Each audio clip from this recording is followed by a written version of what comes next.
इधर खबर है कि चीन और पाकिस्तान से निपटने के लिए भारत अमेरिका के साथ मिसाइलों और टॉर्पीडो की एक बड़ी डील करने में जुटा है।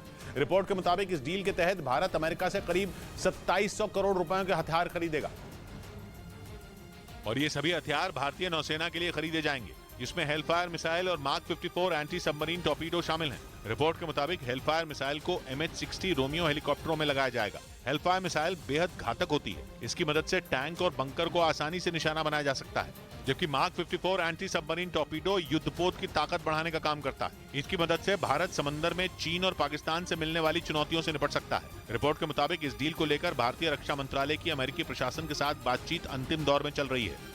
इस बीच महाराष्ट्र के नंदुरबार शहर में दो गुटों के बीच झड़प के बाद पथराव हो गया, जिसमें 2 पुलिस वाले घायल हो गए, जिसके बाद पूरे इलाके में भारी पुलिस फोर्स तैनात कर दी गई। इस दौरान सड़क पर काफी दूर तक ईंट और पत्थर के टुकड़े बिखरे दिखे। सड़क पर फेंकी गई कांच की खाली बोतलें भी तस्वीरों में नजर आईं। इसके अलावा सड़क किनारे एक स्कूटर गिरा दिखा, जिसमें तोड़फोड़ की गई थी। हालांकि पुलिस के पहुंचने के बाद हंगामा करने वाले भाग निकले, लेकिन दोनों गुटों के बीच झड़प क्यों हुई इसकी जानकारी नहीं मिल पाई। बाद में पुलिस ने इस मामले में 28 लोगों को हिरासत में ले लिया। लोग गोंधळ घालत होते, त्या गोंधळ घालणाऱ्याला लगेच पोलिसांनी धाव घेऊन ताब्यात घेतलेला आहे। पुलिस ने लोगों से अफवाहों पर ध्यान नहीं देने और शांति बनाए रखने की अपील की। वहीं महाराष्ट्र के सातारा में कोरोना के मामलों में तेजी आने से प्रशासन एक्शन में आ गया। वहां सरकारी दफ्तरों में मास्क पहनना जरूरी कर दिया गया, क्योंकि वहां कोरोना का आंकड़ा तेजी से बढ़ रहा है। इसीलिए एहतियातन जिलाधिकारी ने वहां सभी सरकारी दफ्तरों में मास्क पहनना जरूरी कर दिया। उन्होंने लोगों से सार्वजनिक जगहों पर दूरी बनाए रखने की भी अपील की।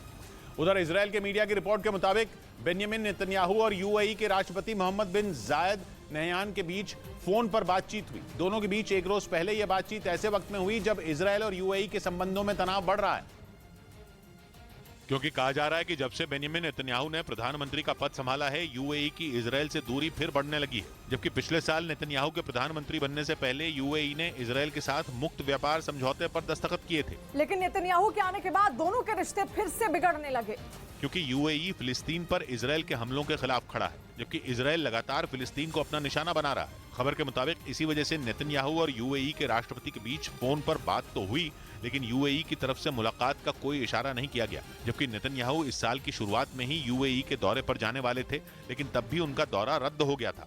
इस बीच ईरान ने 7 साल बाद यूएई में राजदूत नियुक्त कर दिया। 2016 में ईरान की राजधानी तेहरान में सऊदी अरब के दूतावास पर अटैक हुआ था, जिसके बाद ईरान के सऊदी अरब और यूएई से रिश्ते बिगड़ गए थे।